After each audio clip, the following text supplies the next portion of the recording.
नमस्ते। जय मां। आज हम आपके लिए भक्ति संबंधित एक और नए एवं बहुत ही महत्वपूर्ण विषय पर चर्चित चलचित्र अर्थात वीडियो लेकर आए हैं। आशा है इस जानकारी द्वारा आप सब इस विषय को सटीक जान पाएंगे। आज के प्रकरण में हम जिस विषय पर चर्चा करने वाले हैं वह है मोहिनी एकादशी व्रत कथा। प्रारंभ। युधिष्ठिर ने पूछा, जनार्दन, वैशाख मास के शुक्ल पक्ष में किस नाम की एकादशी होती है?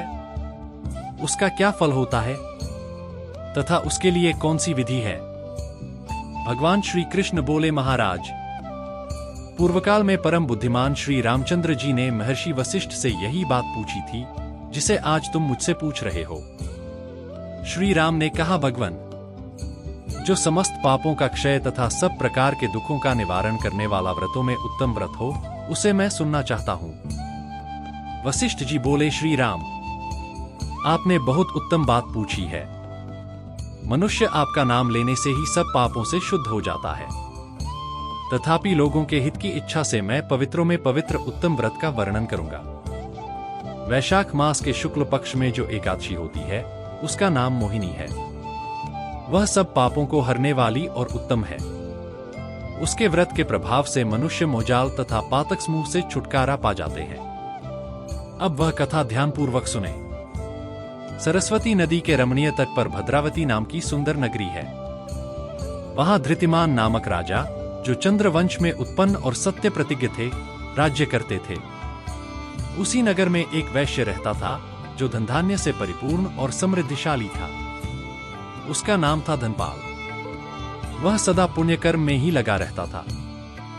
दूसरों के लिए पौंसला, कुआं, मठ, बगीचा, पोखरा और घर बनवाया करता था।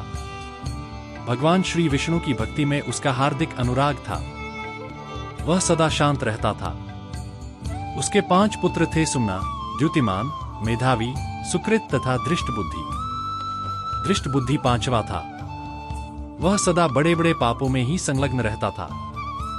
जुए आदि दुर्व्यसनों में उसकी बड़ी आसक्ति थी। वह वेश्याओं से मिलने के लिए लालायित रहता था। उसकी बुद्धि न तो देवताओं के पूजन में लगती थी और न पितरों तथा ब्राह्मणों के सत्कार में। वह दुष्टात्मा अन्याय के मार्ग पर चलकर पिता का धन बर्बाद किया करता था। एक दिन वह वेश्या के गले में बाह डाले चौराहे पर घूमता देखा गया।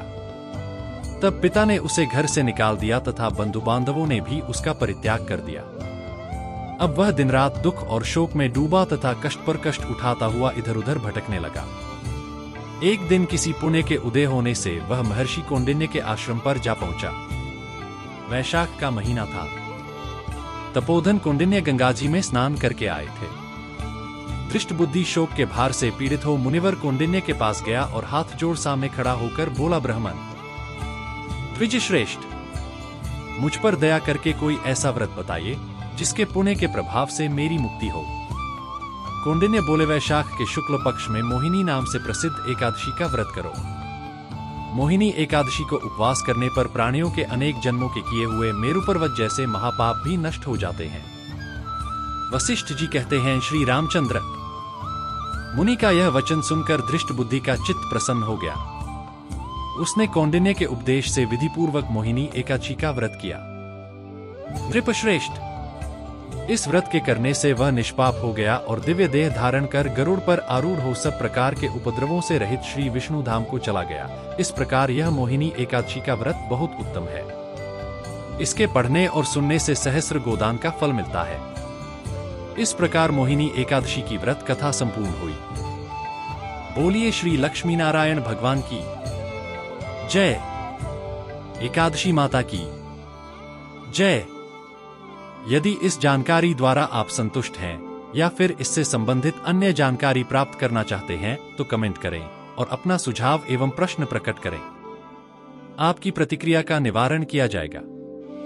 ऐसी ही भक्ति संबंधित जानकारी के लिए हमारे चैनल कालिदास का प्रोत्साहन सब्सक्राइब करके और लाइक्स करके करते रहें। धन्यवाद।